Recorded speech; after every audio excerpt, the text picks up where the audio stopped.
And it looked like Kelsey Mitchell is in some serious hot water yet again. Guys, for this one here. Kelsey Mitchell seemed to think throwing a little shade was the right move. Fans heard every bit of it, and now people are wondering if she might end up regretting those comments. With Caitlin Clark and Sophie Cunningham's names now part of the conversation, the reaction has only grown louder. So what do you think? Was Kelsey simply backing her teammates, or did her comments slip into disrespect? Kelsey Mitchell has been with the Indiana Fever long before the franchise became one of the biggest stories in basketball. She stayed through the tough years, the losing records, the quiet arenas, and the seasons when hardly anyone paid attention to the team. She absolutely deserves recognition for that loyalty. But here's the issue. Being the veteran who's been there the longest doesn't mean you can say anything you want without facing criticism. And that's exactly why people reacted when Kelsey repeated the phrase, "We all we got, we all we need."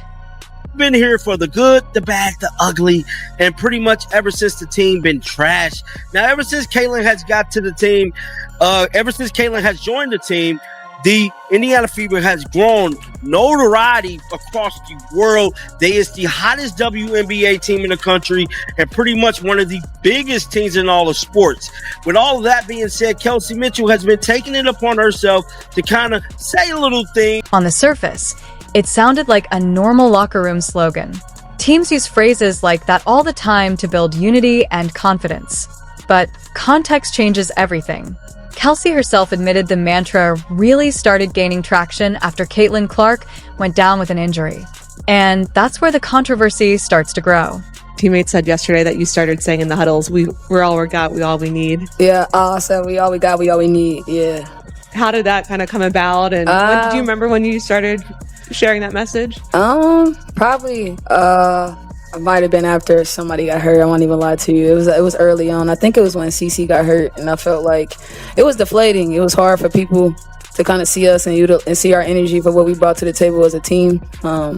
Hats off to CC for being a great teammate and having to go through so much with injury. But like the all we got, all we need was it's a staple to who we trying to be as a team and who we want our culture to be. Think about what that message really sounded like. While Caitlin Clark was sidelined with an injury, instead of the focus being on supporting a teammate and the player many see as the future of the franchise, the rallying cry came across as, "She's out, but we'll be fine without her."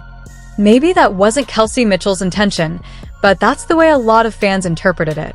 And once comments like that are said publicly, you no longer get to decide how people react to them or what narrative forms around them.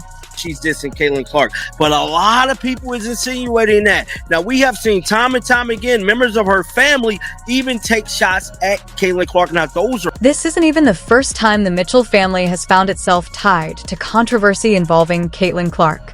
A few months earlier, some of Kelsey's relatives were already stirring reactions online with comments and subtle shots aimed at Caitlin. Fans picked up on it quickly. Now, hearing Kelsey repeat this slogan while directly connecting it to Clark's absence has only added more fuel to the discussion. People are starting to connect the dots, and right now, it's not exactly helping Kelsey's image. The ironic part is that, without Caitlin Clark, the Indiana Fever probably wouldn't even be part of the national conversation right now. Kelsey Mitchell has been a talented scorer for years, but those performances weren't dominating social media, landing major ESPN coverage, or filling arenas night after night. Everything shifted once Clark arrived. The Fever suddenly became the biggest attraction in the WNBA, not because of their record, but because Caitlin became the player everyone wanted to watch. And then there's Sophie Cunningham. Her name keeps getting pulled into the situation because fans believe they're noticing a pattern developing around all of this. Mitchell's comments aren't just being seen as indirect criticism of Clark. Some fans also feel she's taken subtle shots at other players who bring a lot of attention to the league. Sophie Cunningham, for instance, already has her share of critics, but she's leaned into her role as a polarizing, physical, headline-grabbing player without backing down. That description starts to sound familiar because Caitlin Clark is in a similar position, widely loved, heavily criticized, and constantly at the center of attention from both supporters and detractors. But undeniably, the main focus of attention. So when Kelsey Mitchell's comments come across as dismissive toward Caitlin Clark, fans start grouping Sophie Cunningham into the same broader conversation. Both players are seen as part of a wave of personalities who attract heavy scrutiny and constant discussion about their impact on the game. Cunningham, in particular, has faced her own share of online criticism, accusations of overly physical play, and ongoing debates about her on-court demeanor.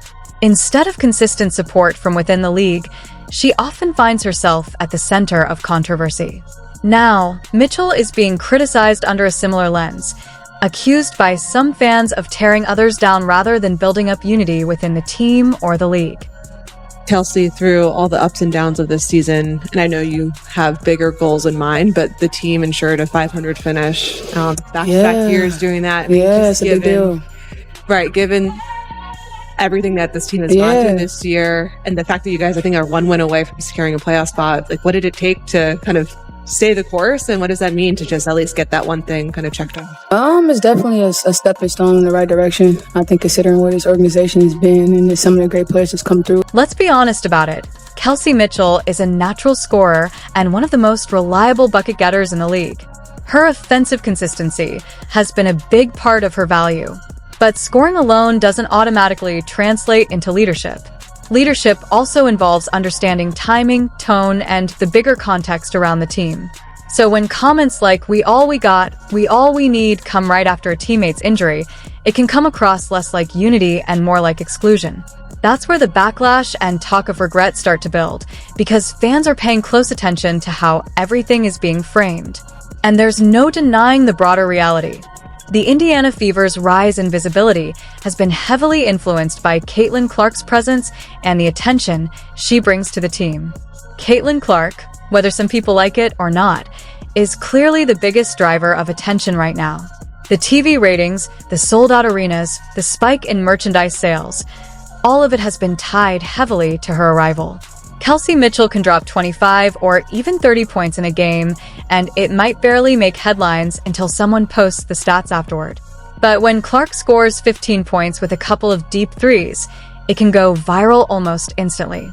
That's not meant to diminish Mitchell's talent. It's just the current reality of how attention in the league works. The argument being made here is that instead of resisting or ignoring that shift in spotlight, the better move would be to acknowledge it and find ways to use it. To her disadvantage, Mitchell's comments are starting to look like resentment in the eyes of some fans. When they hear her repeated mantra, they interpret it as a lack of appreciation for what Caitlin Clark brings to the team. And that kind of perception can be hard to shake. Once fans decide a player is jealous of a teammate, the storyline basically forms on its own. Sophie Cunningham is very familiar with how powerful narratives can be. She's often cast as the villain in league discussions, especially whenever physical play or controversial moments happen and her name immediately starts trending online. She's been labeled as dirty, cocky, and everything in between, but she doesn't back away from that reputation. She's aware of who she is on the court and fully embraces her role. Because of that, when Kelsey Mitchell's comments are interpreted by fans as dismissive or negative, Sophie's name gets pulled into the discussion as well, whether fairly or not. The bigger point here is that the Fever's success depends on these pieces working together. It's not really about who scores more or who gets more attention. It's about finding balance. Mitchell's scoring and Clark's playmaking could complement each other well, but any perceived tension or indirect criticism makes building that chemistry more difficult. And in the middle of all this, Sophie Cunningham often becomes part of the conversation too, with fans suggesting she would likely brush off the drama rather than get caught up in it.